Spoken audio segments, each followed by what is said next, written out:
Vamos a ir ahora a un panel donde vamos a hablar sobre el futuro de la globalización. Nos vamos a conectar vía una teleconferencia con Juan Luciano, Chairman, President y CEO de ADM, y por otro lado con nuestro amigo presidente de IDEA Centro, que es Enrique Humanes, que es director de IDEA, presidente de IDEA Centro y a su vez también vicepresidente de operaciones y director de Trafigura. Adelante.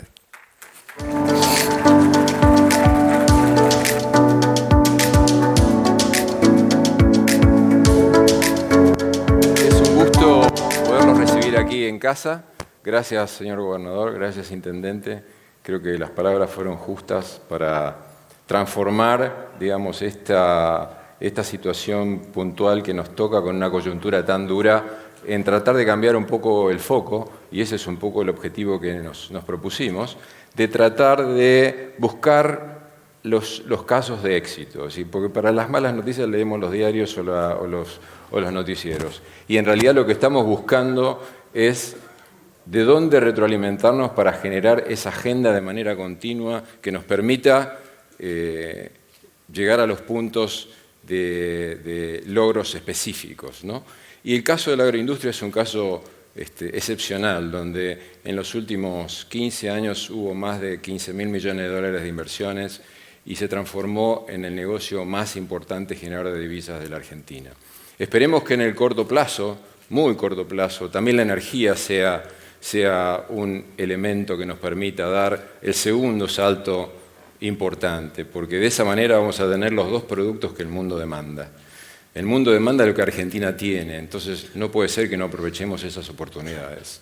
Y depende de nosotros, y depende del trabajo de cada uno de ustedes cada día y en forma específica cómo hacen para incorporar la tecnología, cómo esa tecnología es continuamente modificada y llevada a un extremo donde hoy tenemos campos sumamente productivos y tenemos una limitante. No hay más campos en el mundo, no hay más llanuras en el mundo. La única forma que le demos de comer a más gente es usando más tecnología en lo que tenemos, en el mundo, no solamente en Argentina. Y recordemos el primer evento biotecnológico que fue la soja RR en el año 96. Todo lo que ocurrió de allí hasta acá. Y todo lo que vamos a ver hoy a través de todos los eventos que tal vez no se conocen tanto, y eso es un poco lo que queríamos hacer. Hacer de que eso sea efectivamente conocido para poder ayudar a que esa agenda tenga puntos importantes y que las podamos cumplir. Y quiero darle paso a nuestro amigo conocido de hace muchos años, a Juan Luciano, tal vez uno de los argentinos de mayor crecimiento y más importantes en el mundo, presidente y CEO de una de las compañías de agronegocios más importantes del mundo y la más importante pública en Estados Unidos. Es un honor tenerte aquí, Juan, y un placer personal poder hacer esta charla contigo. Creo que, bueno, un poco y de alguna manera la piedra inicial la vas a patear vos, así que te dejo como para que nos des un poco el marco y después hacemos algunas preguntas. Bueno, gracias Enrique. Buenas tardes a todos. Muchas gracias por la invitación y por la posibilidad de hacer la charla de forma virtual. Y nada menos que en Rosario, donde nací en el Sanatorio Parque, siempre cerca de mi corazón. Debo reconocer que cuando me enteré del tema de la charla, el futuro de la globalización, me pareció honestamente un poco audaz de mi parte tratar de responder a una pregunta tan trascendente en un momento tan complejo para el mundo. Pero eventualmente me convencí y me convenció Enrique que tal vez puedan encontrar útil que comparta algunas observaciones de cómo veo la globalización avanzar y cómo pensamos en ADM sobre esta evolución desde mi posición al frente de ADM. Para aquellos no tan familiarizados con ADM, es una compañía, lo que acá se llaman Fortune 50, aproximadamente 100 billones de dólares en ventas. Y como dijo Enrique, una de las compañías más antiguas que cotizan en bolsa en Nueva York. Y una empresa cuyo propósito es potenciar el poder de la naturaleza para enriquecer la calidad de vida. Nuestra empresa, que comenzó 120 años atrás con tan solo una planta de procesamiento de aceite de lino en Minneapolis, hoy cuenta con más de 850 unidades operativas, 40.000 empleados y con presencia en más de 200 países. En Latinoamérica somos aproximadamente 10.000 colegas, casi 500 en Argentina, distribuidos en las áreas de originación, transporte, procesamiento y nutrición humana y animal. En Argentina también operamos 3 puertos para ayudar a transportar los productos agrícolas a través de toda la región y el mundo. Y muchos de ustedes conocerán a ADM como un actor importante y tradicional en la agroindustria, y lo somos, pero hoy somos mucho más que eso. Como cualquier empresa que ha navegado con éxito durante más de un siglo, la clave es mantener una constante evolución con una cultura enfocada en aprendizaje e innovación. Y así es como estamos continuamente alineando nuestro negocio a las tendencias globales que consideramos perdurables, que en este momento vemos como 3, seguridad alimentaria, salud y bienestar y sostenibilidad. Seguridad alimentaria simplemente es, a medida que nos preparamos para alimentar 9 o 10 billones de personas en el año 2050, hay estudios que comentan que vamos a tener que producir más comida en los próximos 40 años que en los últimos 8.000 años. Repito, vamos a tener que producir más comida en los próximos 40 años que en los últimos 8.000 años. Salud y bienestar, otra estadística importante. En los próximos 5 años, la población por encima de 65 años va a ser más grande que la población por debajo de 5 años por primera vez en la historia. Esta población es muy afluente, tiene normalmente dinero, y es una población que quiere mejorar la calidad de vida de esos años que están extendiendo a su vida. Y el tercer punto simplemente es sustentabilidad. Es clave para un futuro en el que podamos mantener nuestra calidad de vida, en la medida en que pensamos recibir 2 billones de personas más en nuestro planeta. Entonces, ADM está profundamente involucrada, ciertamente, en la prestación de servicios y soluciones para satisfacer las necesidades nutricionales de las personas y los animales alrededor del mundo, ya sea adquiriendo las cosechas de los agricultores y apoyando sus esfuerzos en prácticas de agricultura regenerativa, transportando esas materias primas desde lugares de abundancia a lugares que lo necesitan, transformando esos cultivos en soluciones que alimenten al mundo, y definiendo nuevas vías de nutrición para ayudar a los seres humanos, pero también a los animales, a tener vidas saludables y productivas. Y ciertamente participando activamente en nuestro rol de liderar la decarbonización, si eso es una palabra en español tal vez no exista, de las industrias agrícolas y alimenticias. Y como dije antes, la innovación es el núcleo de nuestra cultura empresarial.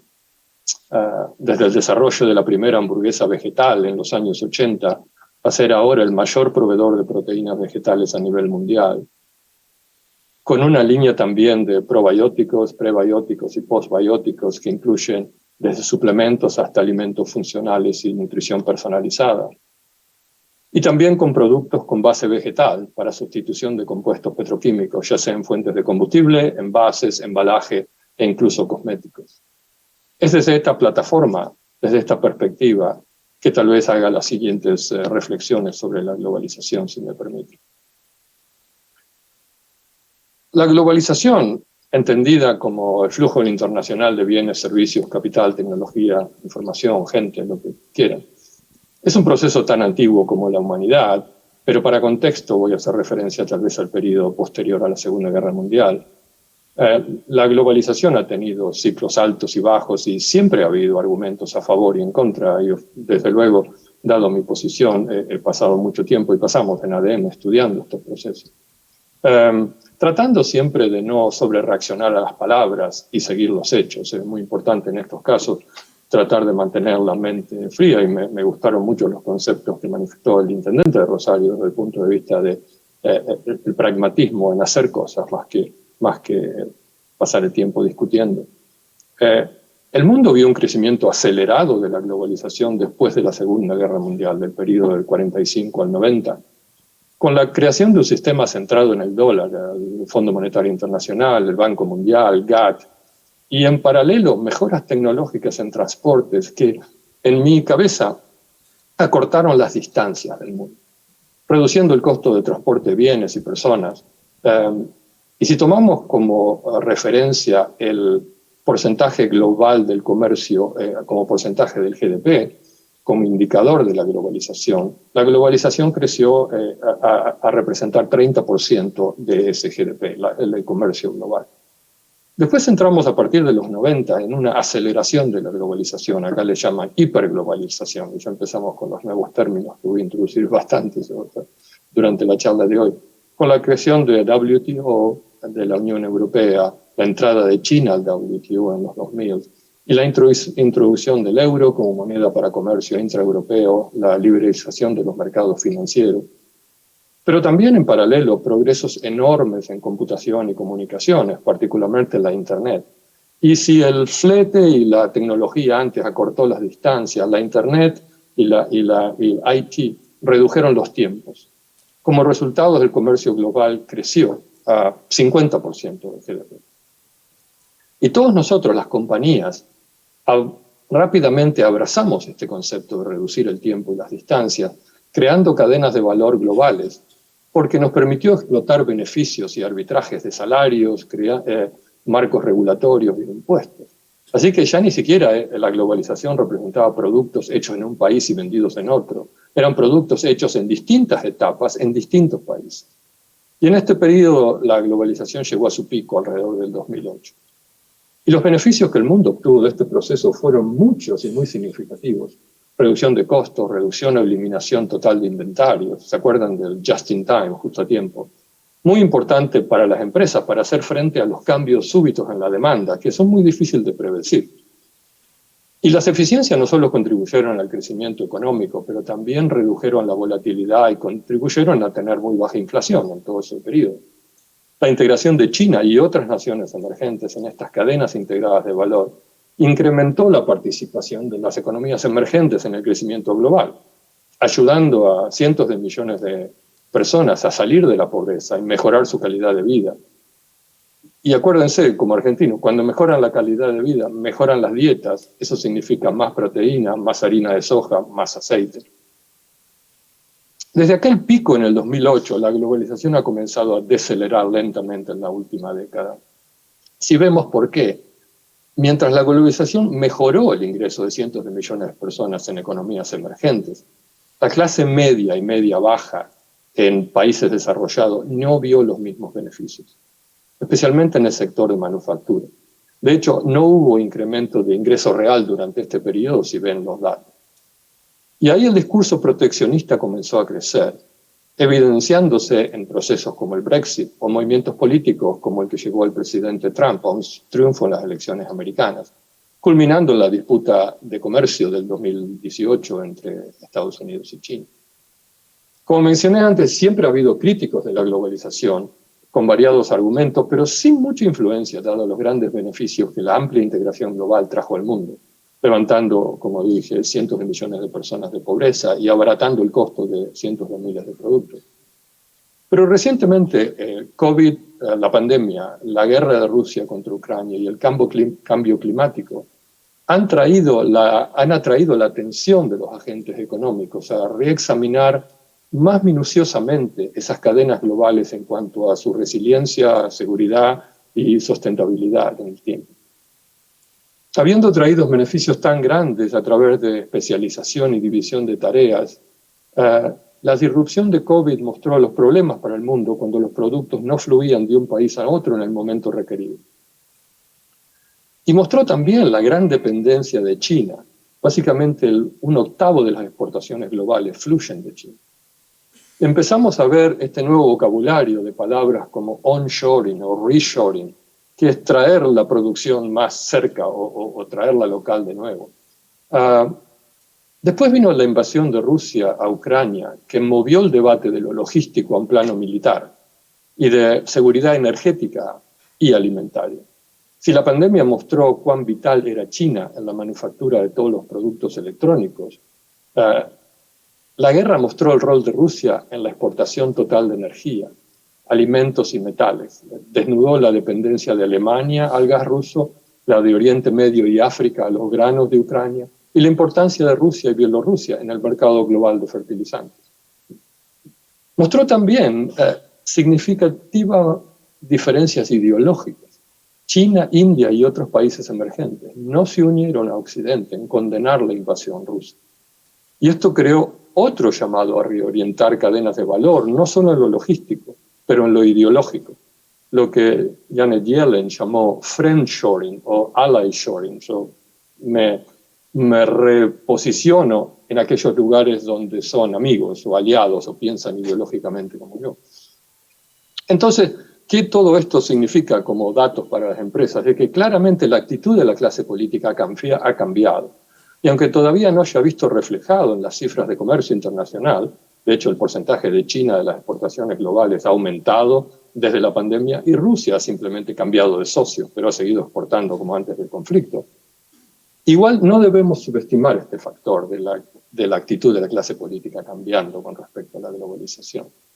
Por ahora mi opinión es que el pragmatismo ha prevalecido y los productos siguen fluyendo, pero es de esperar que los gobiernos presten más atención a los sistemas que rigen nuestra economía hoy en día. Pero la realidad es que a pesar de todos estos cambios, nos guste o no, vivimos en una economía globalizada. Pero esta globalización está entrando en una nueva era, adaptándose a los cambios del mundo.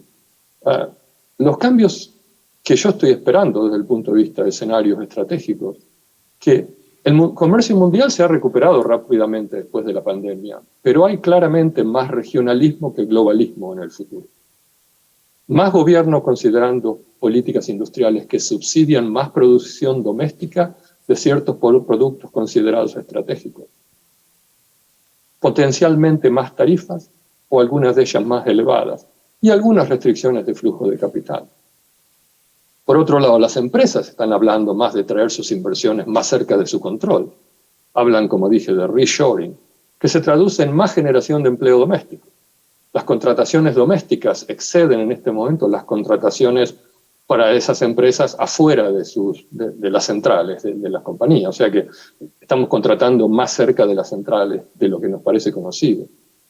Y el porcentaje de adquisiciones y mergers a través de las fronteras se ha reducido un poco. Desafortunadamente, todos estos cambios, que son para dar más resiliencia a las cadenas de suministro, están alimentando inflación estructural a través de mayores salarios, en un momento en que no podemos tener más presión de precios, ya que tenemos precios de energía elevados. Pero veo la globalización cambiar y evolucionar, pero no desaparecer. ¿Y por qué? Yo creo que 3 o 4 factores. Pero primero, es muy difícil desarmar y rearmar estas muy complejas cadenas de producción que se construyeron y perfeccionaron durante años. Las dificultades de cambiar estas cadenas han quedado evidenciadas en empresas que por ahora solo han podido anunciar que construyen nuevos almacenes para tener inventarios de seguridad más cerca, más que haber reestructurado sus cadenas de abastecimiento. Entonces vamos de justo a tiempo, just in time, a just in case, justo a tiempo a por las dudas. Y esto es un seguro, y un seguro cuesta dinero. También la manufactura depende de productos intermedios hechos en muchos lugares del mundo, en el que no solo son mucho más baratos, pero están hechos con habilidades, con gente que ya no poseemos, por ejemplo, en Estados Unidos, haciendo mucho más difícil el proceso de reshoring. Para darles una idea, en el año 70, manufactura representaba 20% de toda la fuerza de trabajo en Estados Unidos. Hoy representa el 10%. O sea que el pool de gente que podamos tomar en Estados Unidos para que vengan a trabajar a manufacturing es mucho menor, ha desaparecido, la gente se ha movido a servicios. Entonces cuando queremos traer este reshoring, fantástico como concepto, pero es muy difícil implementarlo desde el punto de vista de tener la gente que necesitamos para eso. Vemos también que aprendimos que es riesgoso depender de un solo país. Así que en el futuro veremos más diversificación de orígenes, no menos. Entonces eso contradice la desaparición o la reducción de globalización. Y tal vez no vengan tantos productos de China, pero tal vez vengan más de África, con una fuerza de trabajo mucho más joven y que todavía se puede favorecer mucho más con la integración económica. Y al final de cuentas, un dato que es importante en tema de preservar la globalización es que no nos olvidemos que la economía mundial, los activos y los commodities todavía operan en un dólar basado en un sistema del dólar. Y los extranjeros son dueños de una gran parte de la deuda americana. Así que existe esta integración económica, de alguna manera, que es muy difícil de desbaratar. En definitiva, mi visión personal, la globalización no será perfecta, pero nos ha hecho la vida mucho mejor. Y sus beneficios son demasiado para abandonarlos. Millones ya no viven en pobreza, todos nos acostumbramos a productos electrónicos, zapatillas o autos más baratos. Y la desglobalización o deglobalización haría la inflación todavía peor. Yo creo que en este momento nadie quiere eso. A fin de cuentas, si algo he aprendido manejando una compañía como ADM es que mi experiencia indica que las fuerzas seculares siempre a la larga vencen a las fuerzas cíclicas. Y es muy prudente no sobrereaccionar a un montón de cosas. Y tener una perspectiva de que lo importante de no perder de vista es que por satisfacer nuestros deseos de más resiliencia y sustentabilidad, no vayamos a hacer el mundo más pobre, menos productivo y más dividido. Y este es un balance muy delicado que debemos tener en cuenta cuando establezcamos políticas o estrategias, ya sea a nivel países, bloques comerciales o empresas. Muchas gracias. Yo creo, Enrique, que paro acá y te dejo que tú lleves la conversación a donde tal vez creas que la audiencia esté más interesada. Gracias por su atención.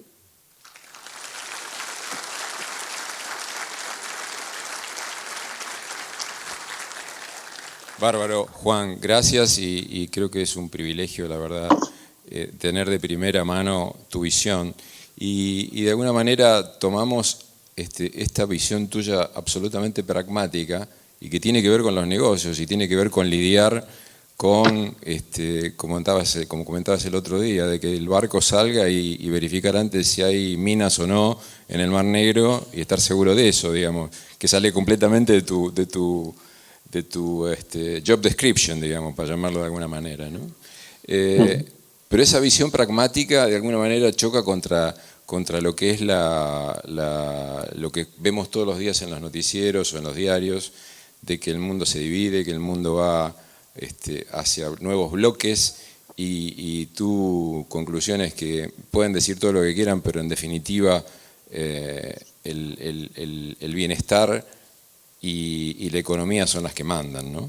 Cuando baje la espuma todo esto va a surgir. Esperemos. Esperemos. Yo creo que yo siempre pienso en nuestra tarea, tratar de hacerla no chiquita, pero entender nuestra responsabilidad en el mundo. Y yo creo que siempre trato de hablar en ADM, de cómo estamos alineando en ADM para aumentar la capacidad de nuestro planeta de tener 2 billones más de personas. Éramos 3 billones de personas, Enrique, en el planeta cuando vos y yo nacimos. Sí, sí. Somos 7. Sabemos que, o por lo menos creemos que la persona 8 billones en el planeta van a ser el 15 de noviembre, según la ONU.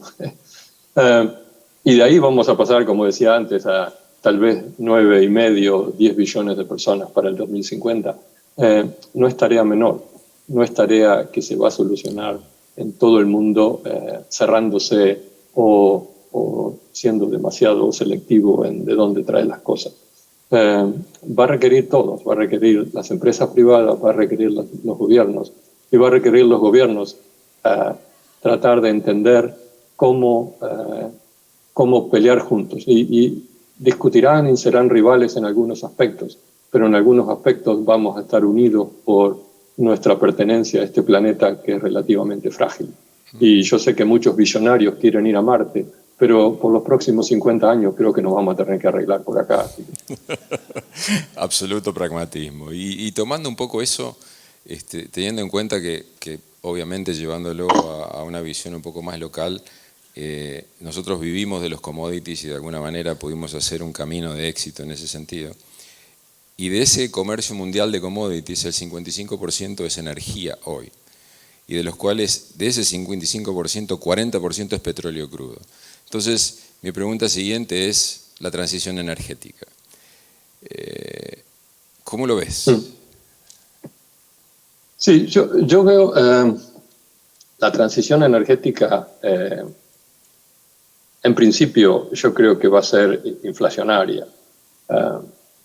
En un punto, las energías distributivas o renovables, como sea eólica o solar o todas ellas, la tecnología continúa mejorando y los costos continúan cayendo. Pero nos vamos a tener que encontrar a mitad de camino y para eso vamos a tener precios de energía convencional más caros para hacer esa transición. Entonces, y principalmente porque es una industria de alto capital, la industria de exploración y producción y refino de petróleo, que claramente como sociedad le hemos mandado el mensaje que en el futuro no lo vamos a necesitar. Entonces, si vos estás manejando una compañía global de petróleo, ¿por qué vas a estar poniendo capital cuando todos te dicen que vamos a estar manejando autos eléctricos en el 2030? Por lo menos acá en Estados Unidos. En el 2030 teóricamente no vamos a estar produciendo más autos de combustión normal. Pensá que, y ese es el gran boom de los biocombustibles acá en Estados Unidos, la última refinería en Estados Unidos creo que se hizo en 1977. Hace mucho tiempo. Entonces los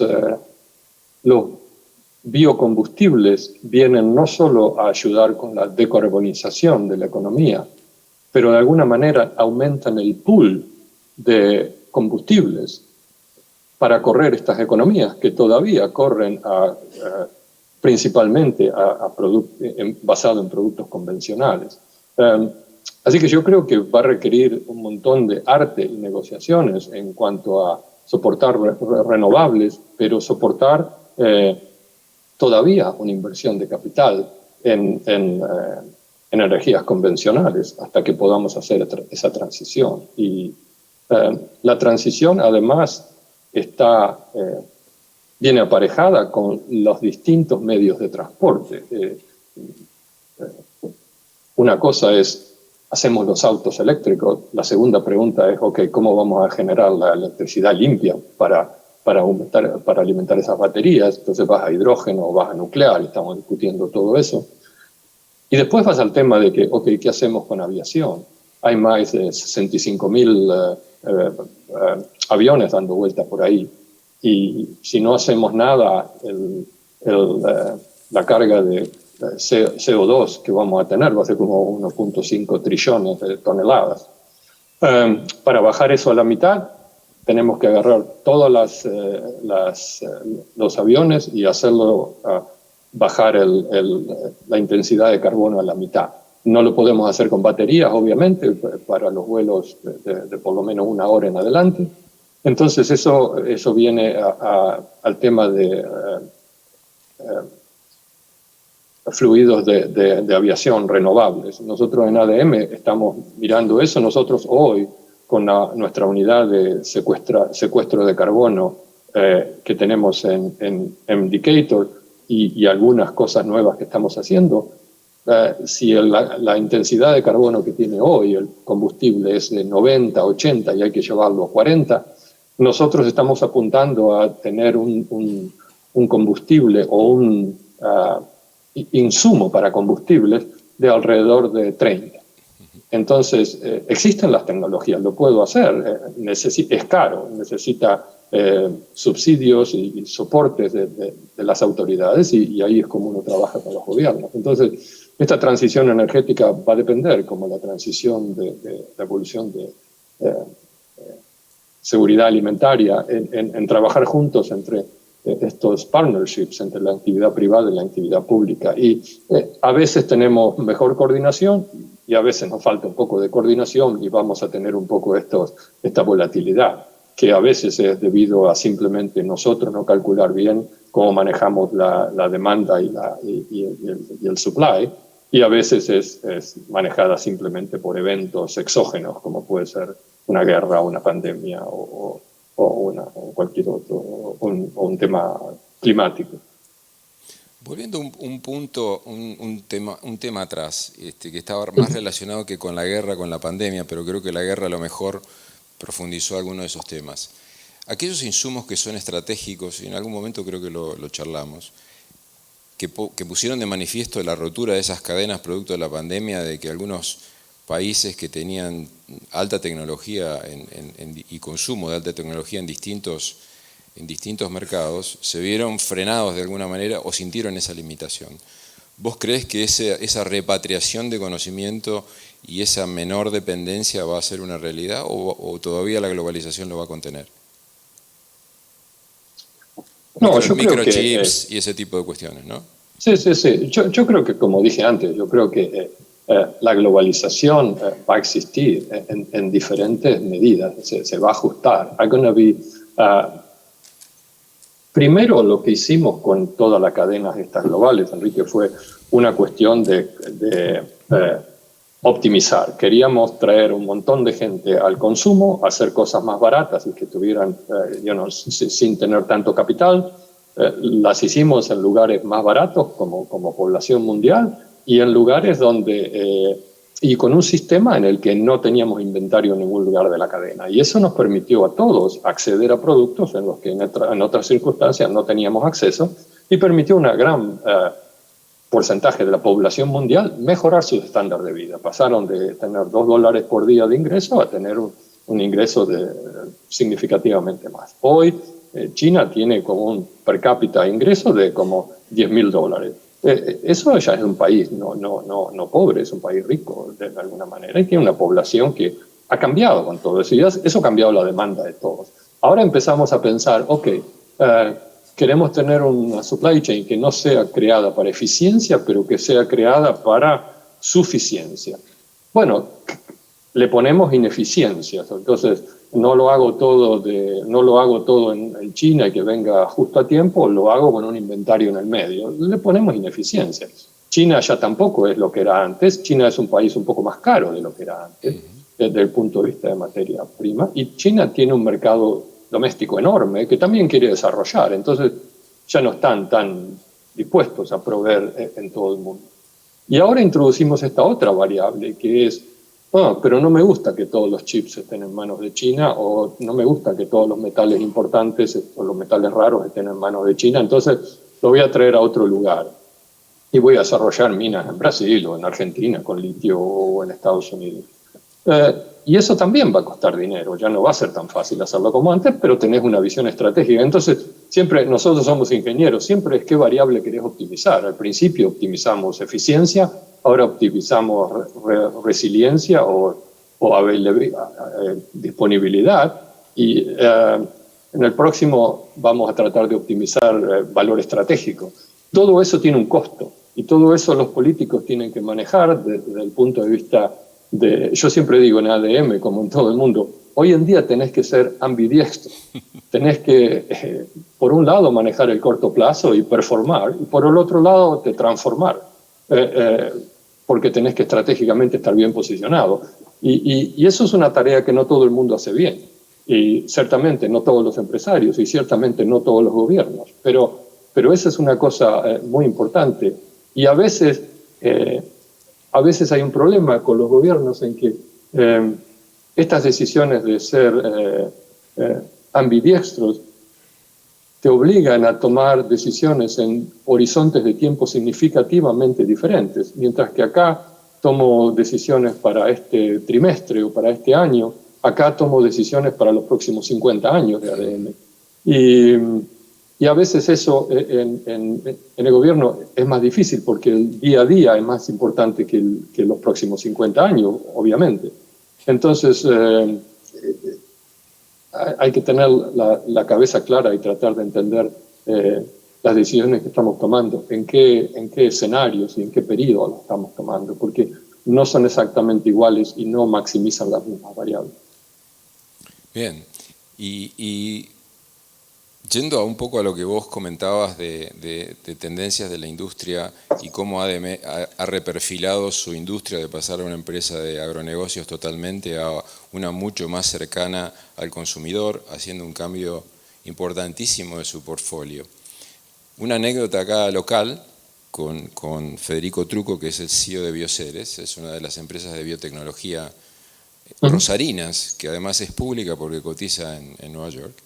Que ha tenido un desarrollo importante. Acaba de hacer la aprobación de su gen HB4 por la FDA hace no más de un mes, que es un ejemplo realmente de que puede haber un trabajo público-privado y que el resultado es el que buscamos, maximizando los potenciales. Pero hablando con él me dice, lo que pasa es que nosotros cambiamos el concepto, ya no somos más una empresa de biotecnología, somos una empresa de ciencias de la vida.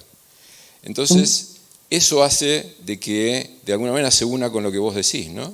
O sea, más cerca al consumidor para satisfacer más y que tenga mejor calidad de vida. Sí, yo creo que siempre pienso eso. Mucha gente piensa en cómo te posicionás frente a tus competidores. Y yo creo que es mucho más importante cómo te posicionás frente a las necesidades, que son de tus clientes, los consumidores o la población del planeta. Y como vos dijiste, nosotros hemos cambiado muchísimo. Tenemos una compañía de nutrición, tenemos una compañía de bienestar, tenemos una compañía de decarbonización. Hemos cambiado. Pero yo creo que el mayor legado es que no solo hemos mejorado la productividad y la eficiencia del uso del capital o posicionado la compañía en sectores de más crecimiento. Yo creo que más importante, y tal vez a lo que se refería tu amigo, es que hemos creado en la cultura de ADM, hemos incrementado la permeabilidad de la cultura de ADM a aceptar nuevos modelos de negocio, nuevas cosas. Vos lo sabrás porque has trabajado en la industria. A veces algunas de nuestras empresas en la industria tienen un modelo que es lo que hemos venido haciendo por los últimos 30 años y te sentís tan cómodo que siendo un martillo solo buscas clavos y de repente encontrás una tuerca o un destornillador y no sabes exactamente qué hacer con tu martillo. Y yo creo que en la medida que la cantidad de herramientas que tenemos sea mejor, en la medida que puedas cambiar la permeabilidad de tu gente a abrazar cosas, que al final del día es juntar, ves una oportunidad y juntás algunos recursos que tenés, algún capital, alguna tecnología, alguna gente que entiende y tratás de traer una solución.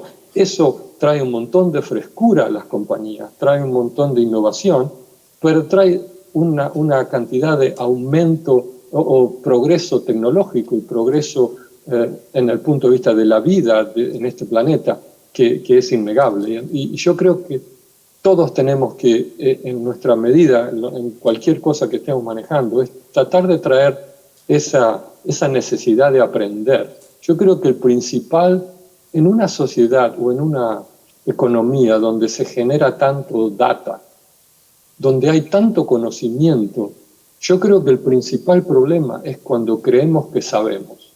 El momento en que creemos que sabemos o que llegamos, yo creo que ahí es cuando perdimos. Nosotros trabajamos mucho en constantemente desafiarnos y ponernos en esa sensación que estamos aprendiendo, que solo estamos empezando, que 120 años no es nada. Como dice Churchill, victory is never final. Y es el coraje de continuar lo que hace la diferencia. Y eso lo necesitamos en ADM, lo necesitamos en Argentina, lo necesitamos en los líderes del mundo. Y muchos van a quedar en el camino, ¿no? Aquel que no tome esa decisión y esa visión. Los vamos a ayudar a seguir, los vamos a acarrear. No los vamos a abandonar, los vamos a traer con nosotros hasta el futuro. Alguien dijo algo que es muy interesante, que creo que también viene a colación de las empresas que se desarrollan en Argentina a nivel mundial. Y es que el futuro ya está aquí, solo que está distribuido no homogéneamente en el mundo. Y te pasa, volás a algún lugar o te encontrás con una persona y te hace parecer 1950. Vas a otro lugar y te parece 1970. Vas a otro lugar y te parece el 2050. Es interesante que el futuro está ahí es un poco, depende de uno, dónde uno quiere transcurrir. Y la vida es tan corta y los momentos son tan preciados que yo siento una responsabilidad muy grande en que mis empleados, que pasan más tiempo con nosotros que con sus familias, hagan algo trascendente. Entonces, un poco la innovación y todo lo que cambiamos es porque no es suficiente hacer dinero. Es suficiente hacer algo que sea importante, que sea trascendente, que valga la pena tu tiempo.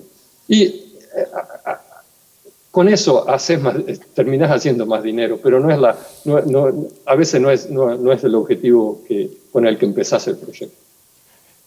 No, estamos cerca del final y sé que estás sumamente ocupado el día de hoy con tu reunión de board. Lo que quiero es una última reflexión y no te puedo dejar de preguntar como argentino y acá muy cercano a Rosario, desde San Nicolás, ¿cuál es tu visión de la Argentina? ¿Qué es lo que vos crees que debería pasar? Yo creo Argentina de alguna manera, porque está, digamos, ¿por qué la gente se pelea tanto o se volvió loca con Ucrania, con todo esto?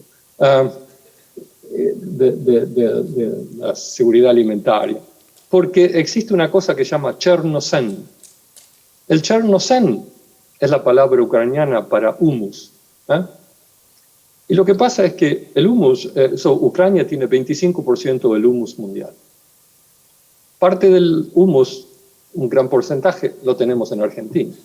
Entonces, ¿qué pasa? Vos tenés países como China, que tienen 22% de la población mundial, 6% del agua, 8% de la tierra arable. Y tenés lugares como Argentina, que tiene 40 millones de habitantes y puede producir comida para, no sé, 400, 500 millones de personas. Entonces, primero, por eso yo estoy convencido que la globalización va a continuar a existir. Porque primero tenés que mandar humedad y humus de lugares donde existe en abundancia a lugares donde no existe. Y eso va a seguir pasando, porque si no vas a tener migración de gente a venir a comer a Argentina. Entonces, tenés que seguir haciendo eso. Entonces, la oportunidad de Argentina es fantástica. En un mundo en que necesitamos más alimentos, y necesitamos más combustibles, y necesitamos más minerales, Argentina está dotada. A veces, desafortunadamente, ser dotado te hace que te confundas un poco en las prioridades de cómo explotar esa dote. Yo creo que seguir invirtiendo en infraestructura y logística es importante. Nosotros sabemos por datos que de la tranquera para adentro el chacarero de Argentina es el chacarero más productivo del mundo. La comida en el mundo de los últimos 15, 20 años continúa creciendo a 1.8%. Y como vos dijiste en tu introducción, prácticamente no hay más tierra para traer. Entonces tiene que ser hecho con tecnología. Y Argentina rinde mejor que en muchos lugares del mundo. Pero de la tranquera para afuera, de la tranquera al puerto, de la tranquera al mundo, primero estamos lejos del mundo, geográficamente, pero simplemente de la tranquera al puerto ya perdemos eficiencia. Yo veo cómo nosotros mandamos barcazas acá en el Mississippi. Pensad lo siguiente, una barcaza son 70 camiones de soja, ¿sí? Nosotros ponemos 30 a 40 barcazas juntas y la empujamos con un remolcador. Esos son como 9 canchas de fútbol que vienen bajando el Mississippi con soja, ¿no?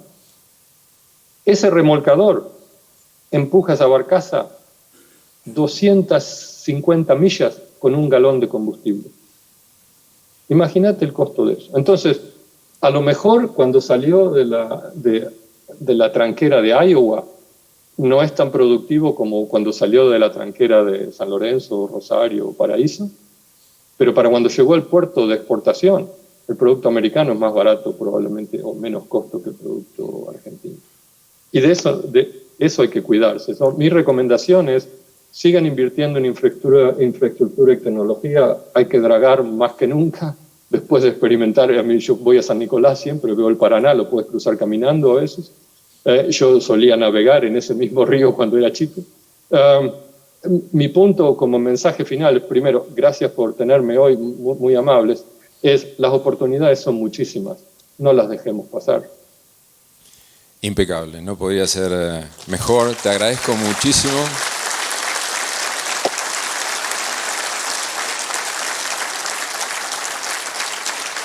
Mientras vos hablabas, no volaba una mosca en el salón, o sea que hay 500 personas que te estuvieron escuchando muy atentamente.